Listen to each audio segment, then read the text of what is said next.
teman-teman, selamat datang kembali di channel kita. Kali ini kita bakal ngebahas tentang analisis resiko K3 dalam kegiatan survei fotogrametri menggunakan pesawat udara nirawak dalam rangka pendaftaran tanah sistematis lengkap di Kabupaten Berau. Tim yang terlibat dalam kegiatan ini berasal dari PT Citra Nusa Mandala yang terdiri dari Baruna Prakasya Omar Al-Faruq, Rachel Pio Pramita, Listi Siti Saadah, dan Muhammad Bensa Juliano. Semua ini berperan penting dalam memastikan kegiatan survei berjalan dengan aman, efisien, dan tentunya sesuai prosedur K3. Halo semuanya, perkenalkan nama saya Listi Siti Saadah dengan NIM 2308202. Di sini saya sebagai tim leader pada proyek kita kali ini. Nah, di sini saya akan menjelaskan mengenai identitas proyek yang akan kami kerjakan. Nah, proyek ini merupakan kegiatan survei fotogrametri menggunakan pesawat udara nirawak atau drone dalam rangka pendaftaran tanah sistematik lengkap atau biasa disebut PTSL di Kabupaten Berau. Untuk lokasinya, kegiatan ini mencakup area yang cukup luas, yaitu sekitar 12.876 hektar.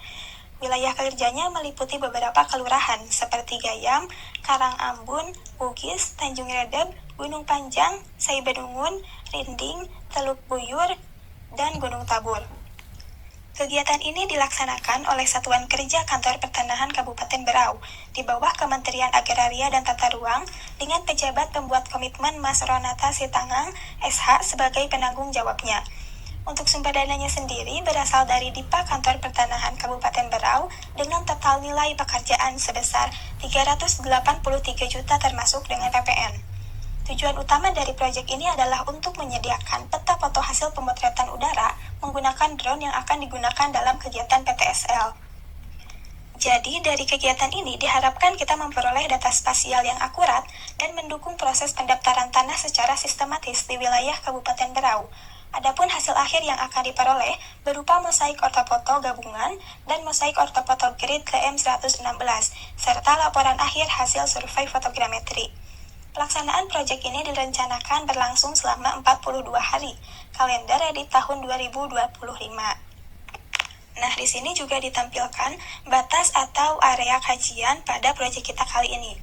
Nah, untuk batas area ini juga sudah mencakup beberapa kelurahan yang sebelumnya saya sebutkan, dengan luasan yaitu 12.876 hektar, di mana luasan ini juga termasuk ke dalam wilayah yang cukup luas dalam proyek kali ini.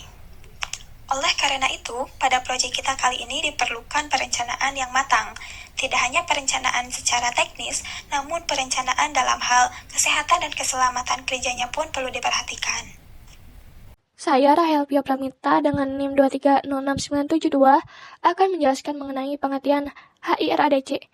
Jadi, HIRADC adalah singkatan dari Hazard Identification, Risk Assessment, and Determining Control. Secara sederhana, HIRADC adalah metode sistematis yang digunakan dalam manajemen keselamatan dan kesehatan kerja K3 untuk mengidentifikasi potensi bahaya, menilai risiko yang ditimbulkannya, dan menentukan langkah-langkah pengendalian untuk meminimalkan atau menghilangkan risiko tersebut. Metode ini merupakan elemen kunci dalam sistem manajemen K3 dan menjadi salah satu persyaratan dalam standar internasional seperti ISO 45001.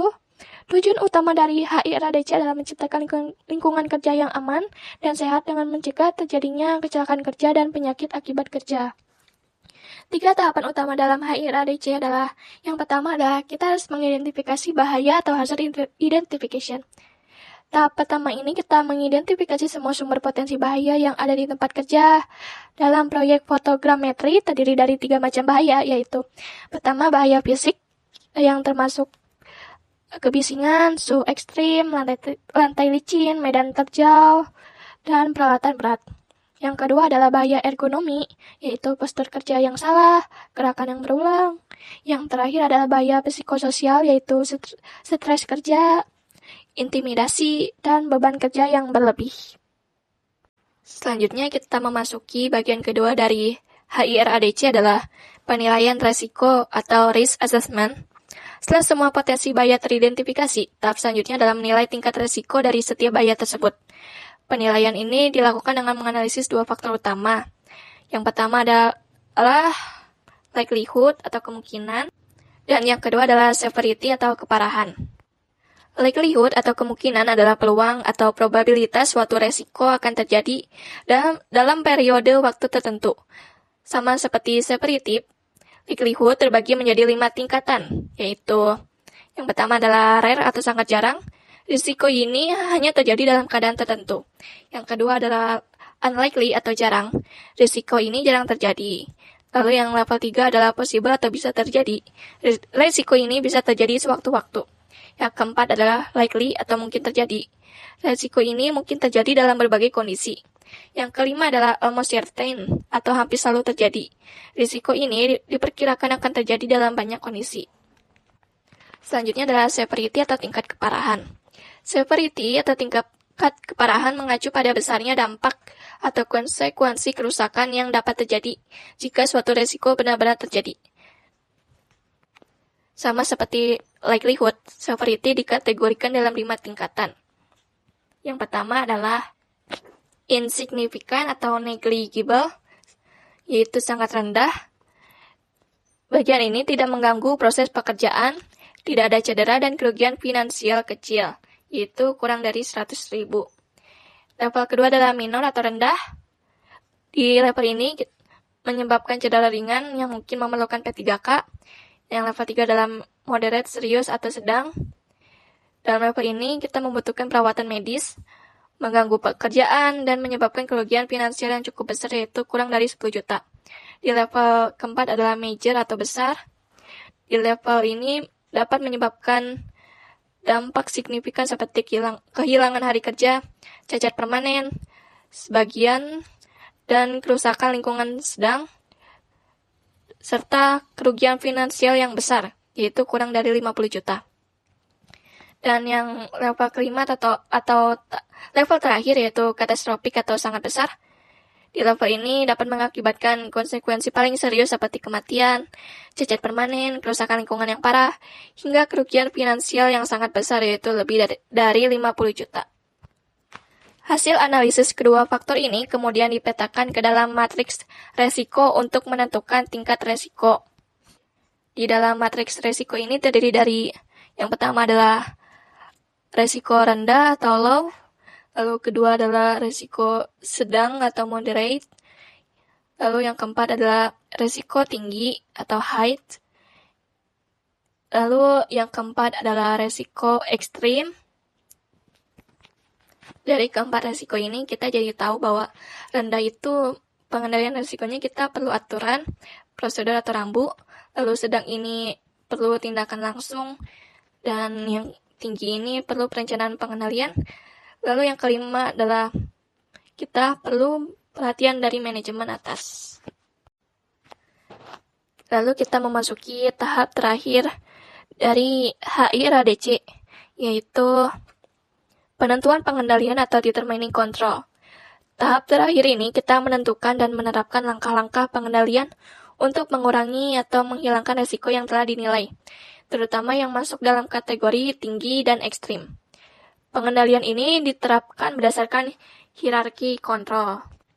Dalam hierarki pengendalian risiko ini dapat kita lihat bahwa dari atas ke bawah menunjukkan pengendalian yang paling efektif sampai pengendalian yang memiliki keefektifan rendah.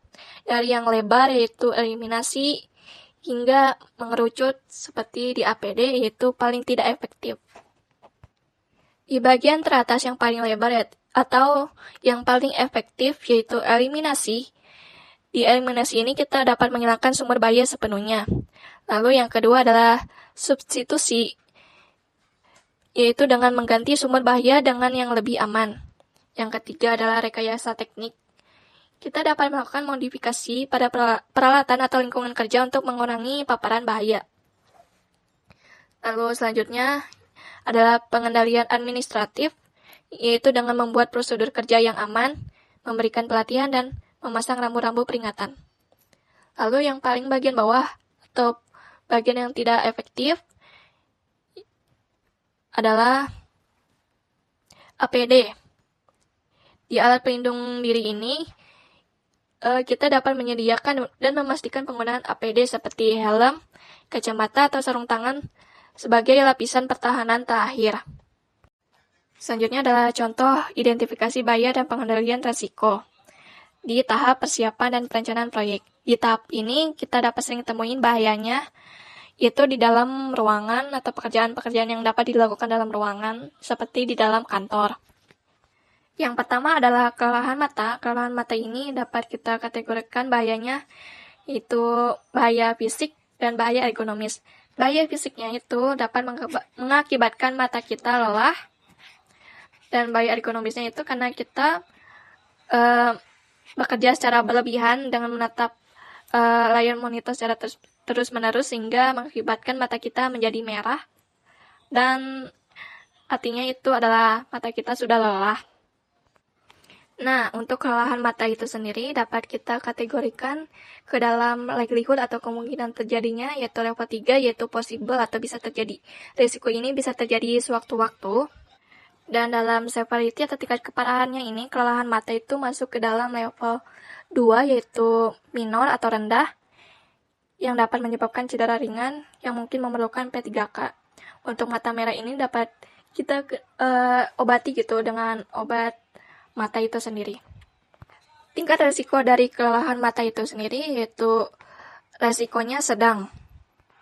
Resiko ini dapat kita kendalikan dengan cara pengendalian resiko menggunakan APD, alat pelindung diri, yaitu salah satunya adalah menggunakan kacamata anti radiasi sehingga mencegah radiasi monitor masuk ke mata kita. Bahaya kedua itu kita bisa lihat pada gambar adalah wanita yang sedang membungkuk saat mengerjakan dokumen. Bahaya ini termasuk bahaya ergonomis karena kursi yang digunakan itu sangat tidak ergonomis atau tidak nyaman. Bahaya ini dapat kita kategorikan likelihood-nya atau kemungkinan terjadinya yaitu possible atau bisa terjadi. Risiko ini bisa terjadi sewaktu-waktu. Dan severity atau tingkat keparahannya itu masuk ke dalam level 2 atau tingkat minor atau rendah. Di tingkat minor ini dapat menyebabkan cedera ringan. Cedera ringannya itu seperti cedera bahu ataupun leher. Nah, untuk resiko ini dapat kita kendalikan resikonya dengan rekayasa teknik atau menyediakan kursi yang nyaman secara ergonomis. Contohnya adalah gambar di sebelah kanan itu kursi yang dilengkapi dengan bantalan leher sehingga kita tidak perlu menunduk saat mengerjakan dokumen. Selanjutnya adalah bahaya terakhir yang pernah kita temuin saat rapat internal, itu adalah miskomunikasi antar rekan kerja. Bahaya ini termasuk dalam kategori likelihood atau kemungkinan terjadi level 3, yaitu possible atau bisa terjadi. Risiko ini bisa terjadi sewaktu-waktu. Dan severity atau tingkat keparahannya yaitu minor atau rendah, karena keparahan ini tidak terlalu signifikan dapat menyebabkan cedera. Tetapi risiko ini dapat mengganggu sedikit proses pekerjaan itu. Jadi tingkat risiko dari miskomunikasi ini adalah sedang.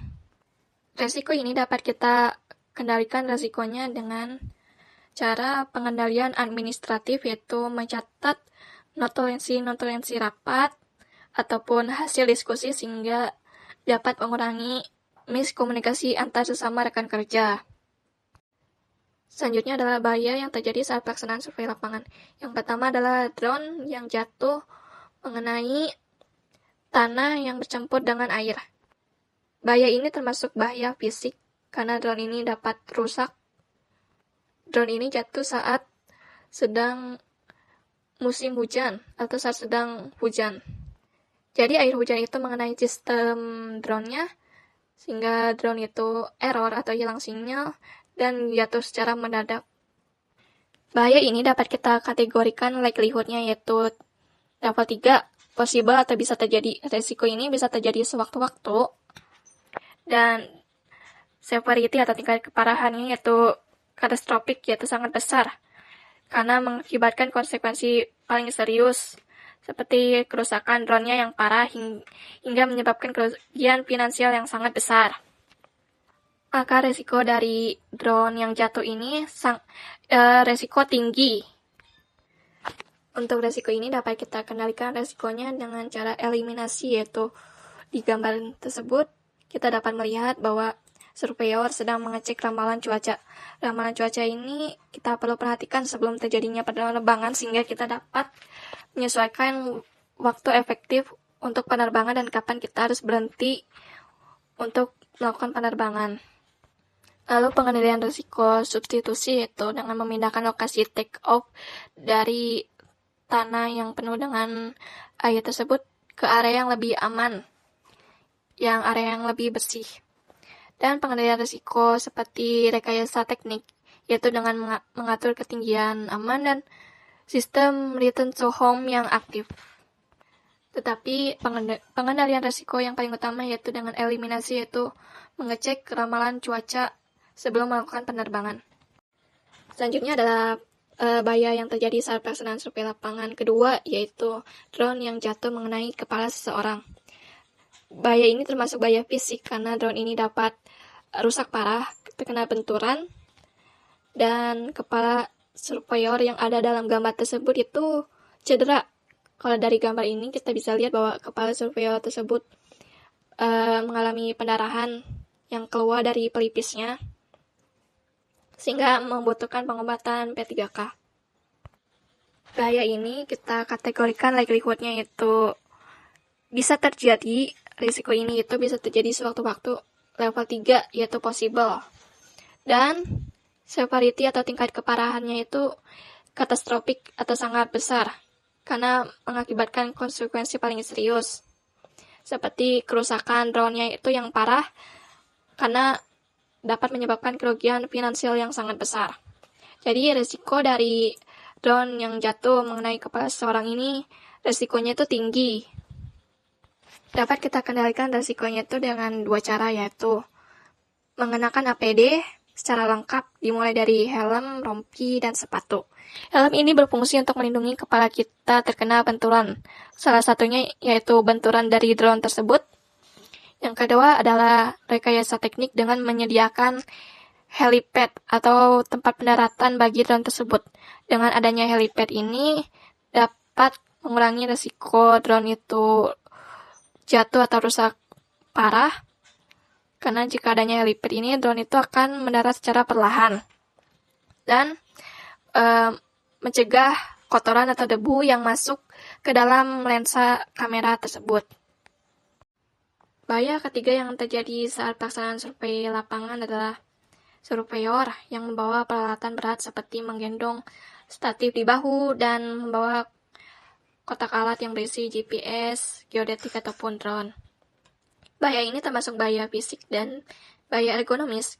Bahaya fisiknya itu dapat menyebabkan sakit punggung ataupun cedera bahu akibat posisi memegang alat yang salah.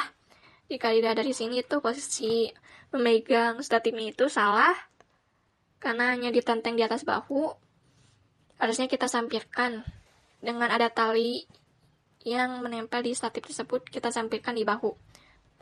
Lalu bahaya ergonomisnya itu karena kita melakukan pekerjaan itu secara berulang-ulang, membawa peralatan yang berat dari lokasi ke lokasi lainnya, dan melakukannya itu secara tiap hari saat pelaksanaan survei di lapangan. Bahaya ini dapat kita kategorikan severity atau tingkat keparahannya yaitu moderate atau sedang, karena dapat membutuhkan perawatan medis jika terjadi cedera punggung atau bahu, dan juga dapat mengganggu pekerjaan gitu, karena ada cedera di bahu tersebut. Lalu likelihood atau kemungkinan terjadinya itu berada di level 3, yaitu possible atau bisa terjadi. Risiko ini bisa terjadi sewaktu-waktu. Untuk pengendalian risikonya itu dapat kita atasi dengan pengendalian secara administratif. Contoh pengendalian administratif yang dapat kita lihat pada gambar kedua, yaitu seorang surveyor yang sedang melakukan peragangan badan. Peragangan badan adalah sebuah prosedur atau kebiasaan yang dianjurkan. Tujuannya adalah untuk mengurangi risiko bahaya ergonomi, misalnya nyeri punggung, cedera otot atau sendi akibat postur yang salah. Dalam aktivitas seperti menggendong statif di bahu, posisi memegang tas kotak PC, GPS, geodetik, ataupun drone dalam waktu yang lama, sangat dianjurkan untuk melakukan peregangan badan secara teratur untuk mengurangi risiko cedera bahu tersebut.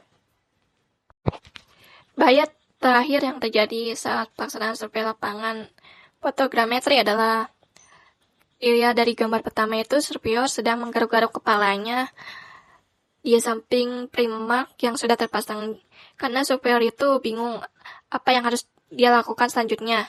Bahaya ini tuh termasuk bahaya psikososial akibat miskomunikasi ataupun kurangnya interaksi antar rekan kerja. Bahaya ini dapat kita kategorikan ke dalam level likelihood atau kemungkinan terjadinya itu level 3, yaitu possible, karena risiko ini bisa terjadi sewaktu-waktu, dan juga severity atau tingkat keparahannya itu sedang, karena dapat mengganggu proses pekerjaan tersebut. Jadi tingkat risiko dari miskomunikasi tersebut adalah sedang. Untuk mengendalikan risiko tersebut itu ada 2 cara, yaitu cara rekayasa teknik. Di gambar kedua, kita bisa melihat bahwa surveyor tersebut berinteraksi dengan seseorang atau rekan kerjanya itu melalui handy-talkie, sehingga dapat mengurangi bahaya atau risiko miskomunikasi tersebut. Lalu selanjutnya adalah pengendalian risiko secara administratif. Nah, di gambar yang ketiga ini, kita harus bekerja berpasangan minimal 2 orang dalam satu tim. Di gambar ketiga ini bisa kita lihat bahwa satu orang sedang mengukur titik dengan GPS geodetik, dan satunya lagi memasang primark di tanah. Pembagian kerja yang efektif 2 orang dalam satu tim ini sangat efektif untuk mengurangi risiko terjadinya miskomunikasi. Selanjutnya adalah bahaya yang terjadi saat pengolahan data dan pelaporan. Pengolahan data dan pelaporan ini sering terjadi atau dapat kita temui bahayanya itu di dalam ruangan atau di dalam kantor. Untuk bahaya yang pertama, bisa kita lihat pada gambar itu sama seperti di tahap persiapan dan pelaksanaan proyek, kelelahan mata. Kelelahan mata ini termasuk bahaya fisik dan ergonomis. Bahaya fisiknya itu menyebabkan mata kita menjadi merah akibat menatap layar monitor secara terus-menerus. Bahaya ergonomisnya itu adalah pekerjaan ini dilakukan secara berulang-ulang. Apalagi menatap layar monitor itu secara terus-menerus itu dapat menyebabkan bahaya ergonomis.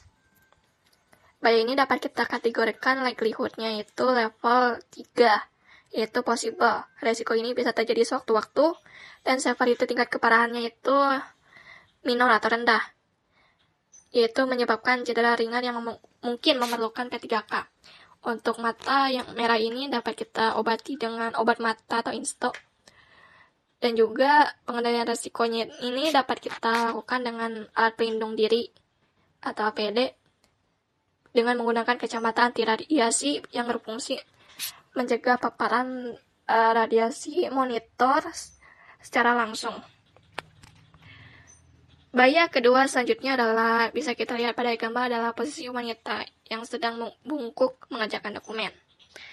Bahaya ini termasuk bahaya ergonomis karena bisa kita lihat adalah kursi yang diduduki oleh wanita itu sangat tidak ergonomis. Nah, bahaya ini tuh dapat kita kategorikan likelihood-nya di level ketiga, yaitu possible. Risiko ini bisa terjadi sewaktu-waktu yang dapat menyebabkan cedera punggung atau leher. Lalu severity tingkat keparahannya itu level 2 minor atau rendah. Di level ini itu dapat menyebabkan cedera ringan seperti yang saya sebutkan tadi, itu cedera leher, cedera bahu gitu, otot di lehernya, sehingga mungkin memerlukan perawatan P3K. Jadi tingkat resiko dari cedera punggung ini adalah resiko sedang. Dan yang terakhir itu saat kita mulai mengolah ataupun menyusun laporan itu, jika kita lihat gambar seorang karyawan kantor sedang stres gitu. Ini tuh termasuk salah satu bahaya psikososial karena akibatnya tuntutan kerja dan data yang digunakan itu hilang atau tidak kita backup sebelumnya. Bahaya ini sangat fatal. Masuk kategori likelihood. Ketiga yaitu possible. Resiko ini bisa terjadi sewaktu-waktu dan severity tingkat keparahannya itu ada di level 4 severity yaitu major atau besar yang dapat menyebabkan dampak signifikan seperti kerugian finansial ataupun perlambatan dari jadwal yang direncanakan. Jadi resiko dari bahaya psikososial ini kita kategorikan tingkat resikonya itu resiko sedang.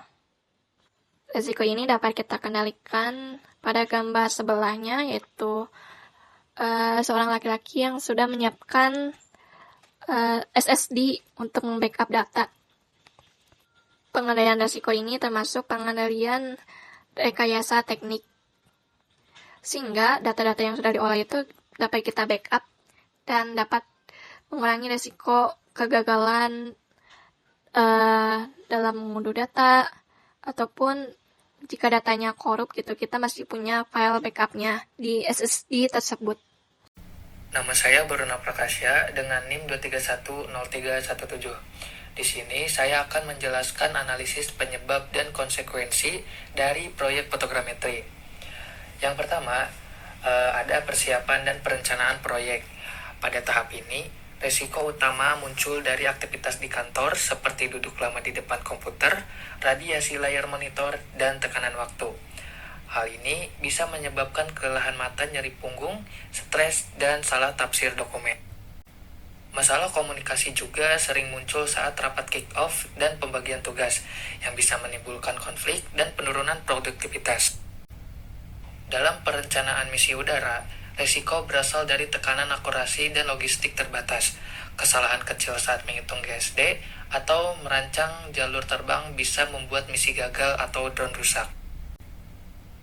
Untuk perizinan dan koordinasi, kendala yang sering terjadi adalah proses birokrasi yang lambat dan potensi konflik sosial dengan masyarakat. Jika tidak dikelola dengan baik, maka proyek bisa tertunda. Sementara itu, di bagian pengadaan alat dan mobilisasi tim ke lokasi, resiko utamanya adalah cedera fisik, alat rusak, atau hilang saat perjalanan. Jadi, di tahap ini, fokus utama adalah di komunikasi, manajemen waktu, dan penerapan K3 sejak awal. Yang kedua, ada pelaksanaan survei di lapangan.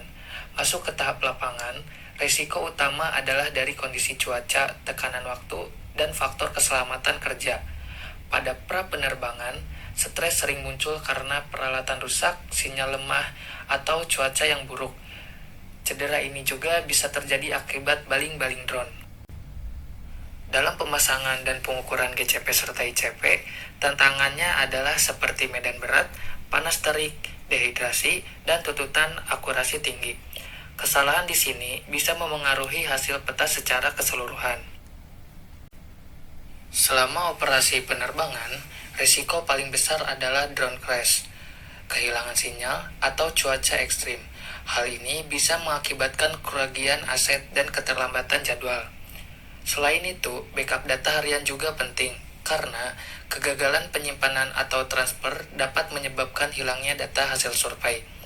Jadi, di tahap lapangan dibutuhkan koordinasi yang baik, kesiapan alat, dan kedisiplinan prosedur keselamatan. Yang ketiga ada pengolahan data dan penggambaran. Memasuki tahap pengolahan data, risiko bergeser ke aspek teknis dan kesehatan kerja. Operator berhadapan dengan beban kerja monoton di depan monitor dalam waktu lama yang bisa menimbulkan kelelahan mata dan stres mental. Secara teknis, potensi masalah muncul pada proses georeferencing, alignment, hingga pembuatan ortomosaik. Kesalahan kecil di tahap ini, seperti metadata yang hilang atau parameter transportasi yang salah, dapat menyebabkan distorsi peta dan kesalahan posisi koordinat. Selain itu, kegagalan perangkat keras atau overheating laptop sering terjadi penyebab keterlambatan proses. Dalam kata lain, Di tahap ini dibutuhkan ketelitian yang tinggi serta sistem backup yang baik.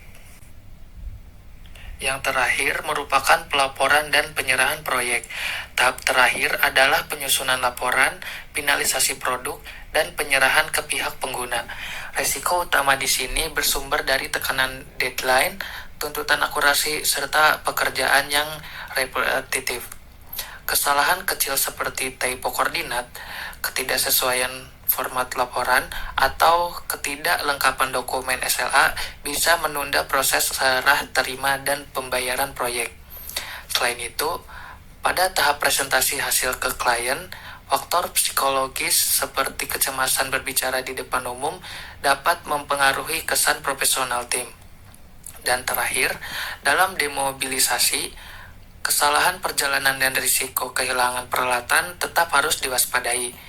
Jadi, pada tahap akhir ini dibutuhkan ketelitian dokumentasi, komunikasi yang efektif dengan klien, dan perhatian terhadap kesejahteraan tim.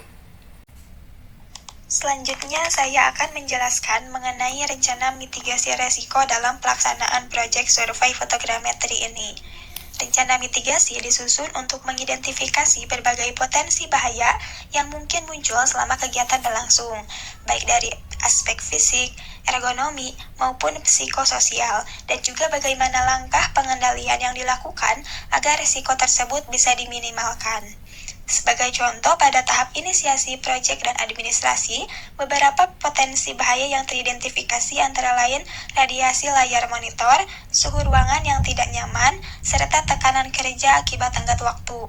Upaya pengendaliannya dilakukan dengan cara mengatur tata letak dan pencahayaan ruang kerja, menjaga sirkulasi udara, serta menetapkan pembagian tugas yang jelas agar komunikasi dalam tim tetap efektif.